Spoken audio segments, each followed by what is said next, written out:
Hello! This video will have to do with the subject matter of calculus, something called the chain rule. In calculus, we wish to know how to take derivatives of various functions. And as you learned in your previous mathematics courses, there are functions that are compositions of other functions. So let's call some function h of x equal to the composition of the functions f and g of x, meaning it's equal to g of f of x. Okay? Where f of x, g of x, and thus h of x are functions. Okay? The chain rule allows us to determine how to take the derivative of h of x. Well, the derivative of h of x, d dx of h of x, which we'll denote as h prime of x, is merely equivalent to the derivative of g with f of x in it times the derivative of f of x. Now this may seem confusing at first, but trust me, once you're given some examples, you'll be able to see what I'm talking about. So let's start off simple. Let's say f of x is equal to, let's say, 2x. Let's say g of x is equal to 1 over x squared plus x minus 1. All right? What is the composition of their functions? What is f composed with g of x in this case? Well, it's g of f of x, okay? And that is g of 2x, which means that is equal to 1 over 2x here squared plus the 2x minus the 1. So it's just 1 over 4x squared plus 2x minus 1. That is what our f composed with g of x is, which is what our h of x would be. Now, this is what our h of x is.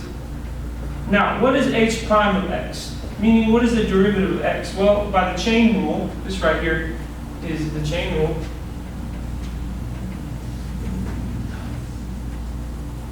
By the chain rule, we know h prime of x is equivalent to g prime of f of x times the derivative of f of x, okay?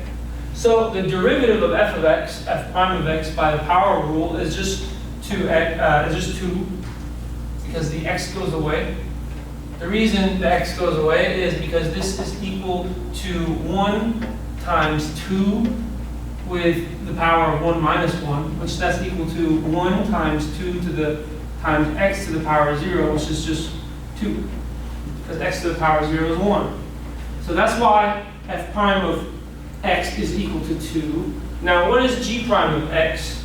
Well, we'll work down here. G prime of x is really d dx of this guy, but I can re-represent that guy as x squared plus x minus 1 to the negative 1 power. The reason we do that is because now it's very simple. We can just use the power rule. We don't have to resort to the quotient rule.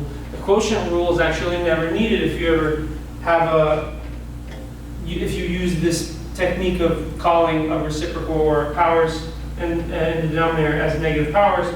You then could just use the power rule, not have to resort to the chain rule at all. So this becomes a negative 1 times x squared plus x minus 1 raised to the negative 2 power. Now, because g is in fact itself a composition function, g actually, if you think about it, if g of x is equal to 1 over x squared plus x minus 1, you can think of g as a composition function as well. Here's what I mean. G of x can be thought of as being a composition of the function psi with the function phi of x. Okay? Where psi of x is to just say 1 over x, and phi of x is to say your x squared plus x minus 1. Because now, whenever I do phi of x, or whenever I do psi of x, I get 1 over x, and then phi of psi of x will put that x squared plus x minus 1 in the denominator, meaning g is equal to, if I have phi of psi of x, okay, that is really the same thing as phi of, what is psi, 1 over x? And when I plug in 1 over x into phi, Oh, I don't get that answer. I think I flipped them. I believe they need to be composed in the opposite fashion, as in switch these places here.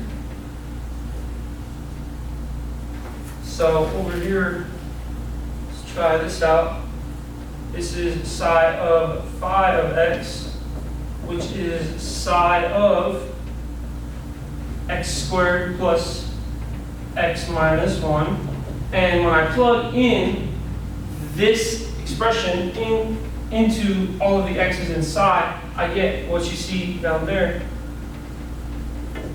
what my g of x is. So my g of x really is some psi of phi of x. So in order to take the derivative of g of x, and basically in order to take the derivative of g of f of x, we need to do the chain rule here, meaning the derivative, g prime, will then equal psi prime of phi of x times the derivative of phi of x. Okay? So, all that to say, what was the derivative ddx of this guy? What was the derivative of our function h of x, which is 1 over 4x squared plus 2x minus 1. Well, this is ddx of 4x squared plus 2x minus 1 raised to the negative 1 power. Then I bring that negative 1 out here, so I get 4x squared plus 2x minus 1 raised to the negative 2 power times ddx of the inside function, 4x squared plus 2x minus 1. Okay, this is equivalent to negative 4x squared plus 2x minus 1 times 8x plus 2. And that is your derivative.